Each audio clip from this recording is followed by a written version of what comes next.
ને એમાં આ ડ્રગ્સ છે ને એની જેને આદત થાય ને એને તો બહુ ભયંકર બીમારીઓ થાય, બહુ દુઃખ ભોગવવા પડે છે. જેના શરીરની અંદર ડ્રગ્સ જાય એને પછી ડ્રગ્સ વિના એક પળ પણ રહી ન શકાય.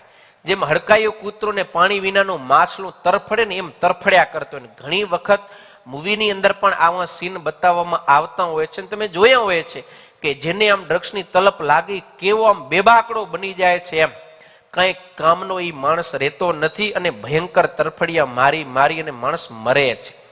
અને માનસિક રીતે ને શારીરિક રીતે પણ એની જે રોગ પ્રતિકારક શક્તિ છે ને બધી ખલાસ થઈ જાય. એટલે નાનું મોટું દુઃખ પણ એ પછી સહન નથી કરી શકતો. બેભાન અવસ્થાની અંદર પડ્યો રહે, એના શરીરના અંગ છે ને એ વિકૃત થઈ જાય, એમ લીવર બગડી જાય, અનેક પ્રકારના અસાધ્ય રોગ થાય. અને જો એનો ડ્રગ્સ બંધ કરી દેવામાં આવે તો પણ એનું મૃત્યુ થઈ જાય છે.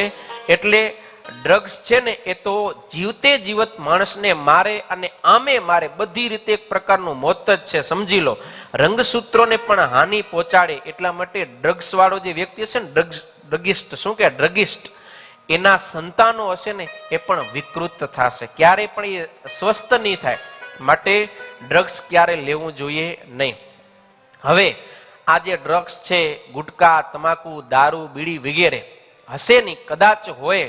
અને આજે એક બીજો એક ઉપાય પણ મળ્યો છે, એ પણ મેડિકલ સાયન્સની અંદર પુરવાર થયેલો છે કે એક ઉપવાસ. ઉપવાસને તો આમ આયુર્વેદની અંદર એક મોટા મોટી ઔષધિ બતાવ્યો છે. પણ આવી રીતનું કાંઈ પણ વ્યસન હોય તો એ ઉપવાસ કરે છે તો એને કારણે એને એ વ્યસન છોડવાની અંદર રાહત મળે. મનની મક્કમતા છોડવું, બધાને જાણ કરવી, વ્યસની વ્યક્તિથી દૂર રહેવું વગેરે બધું. પણ તેમ છતાં જો તલપ લાગે તો પછી ઉપવાસ કરે તો એને વ્યસન છોડવાની અંદર સહાયતા મળે છે, એવું મેડિકલ પુરવાર કરેલો છે.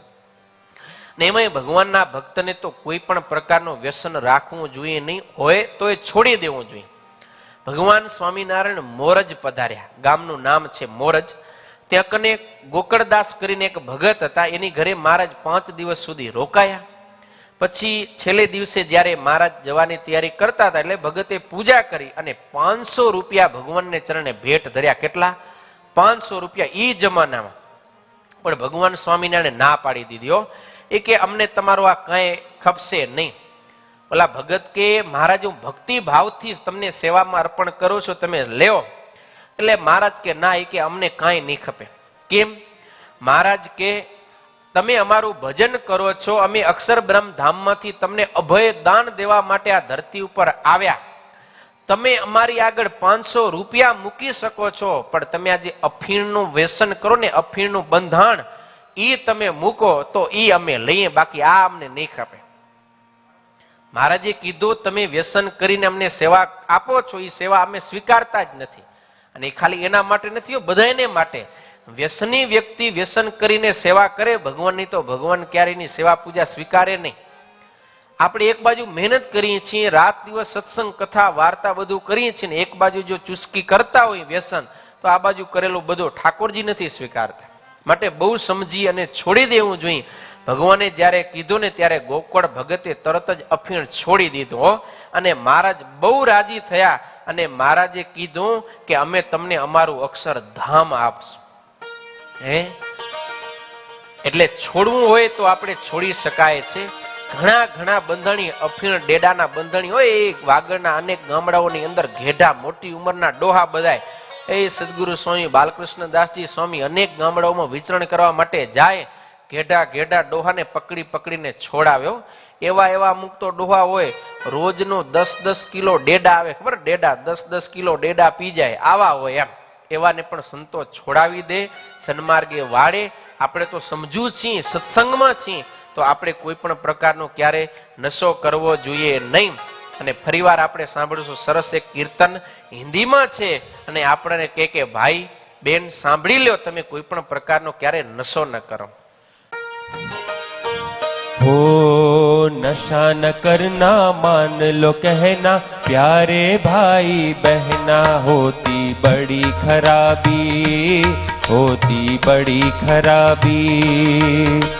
नशा न करना मान लो कहना प्यारे भाई बहना होती बड़ी खराबी, होती बड़ी खराबी। नशे में डर है नशा जहर है, जीते जी मर जाना होती बड़ी खराबी, होती बड़ी खराबी।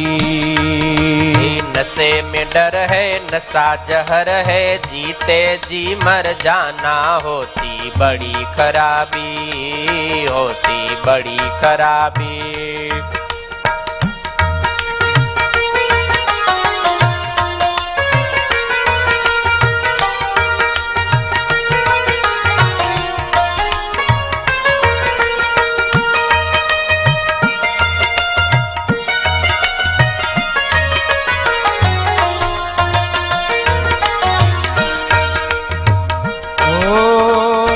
दारू न पीना भैया,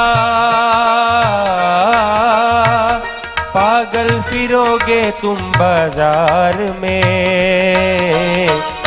भूखे मरेंगे बच्चे, बीबी रहेगी इंतजार में।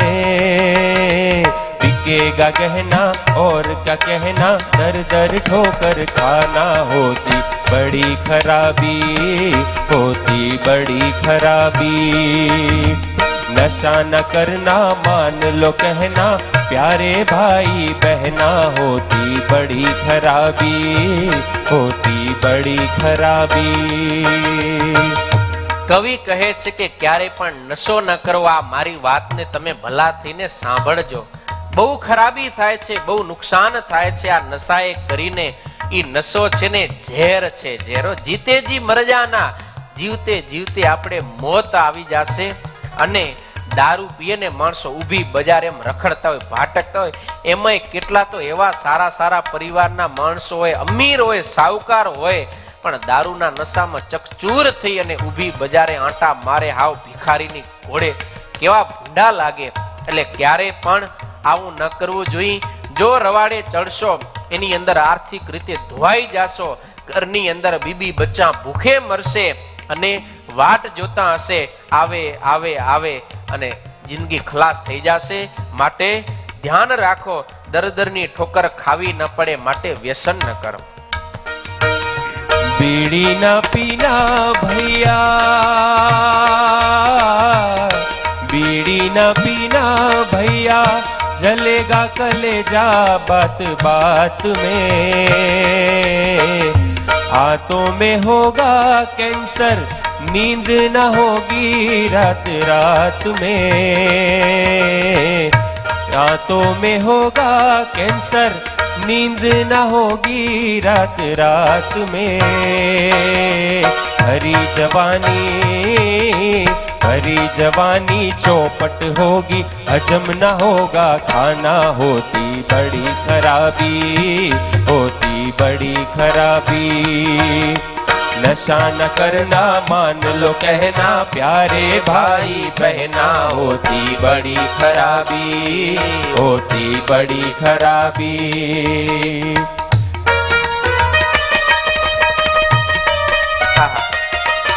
अरे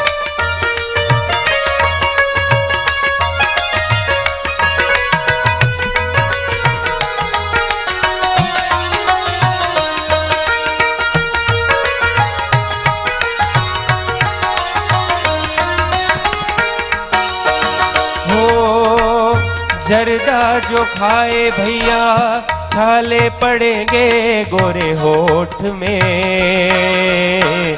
दांतों में होगा कैंसर, आंखें बनेगी तेरी लाल रे। शर्म लगेगी बात न होगी, मुश्किल होगा जीवन, होती बड़ी खराबी, होती बड़ी खराबी। नशा न करना मान लो कहना प्यारे भाई बहना, होती बड़ी खराबी, होती बड़ी खराबी, होती बड़ी खराबी, होती बड़ी खराबी, होती बड़ी खराबी, होती बड़ी खराबी। બહુ ખરાબ છે આ જુગાર, બહુ ખરાબ છે આ વ્યસન. એટલે ક્યારે કોઈ પણ પ્રકારનું વ્યસન ન કરવું, બહુ બરબાદી અને નુકસાની થાય છે.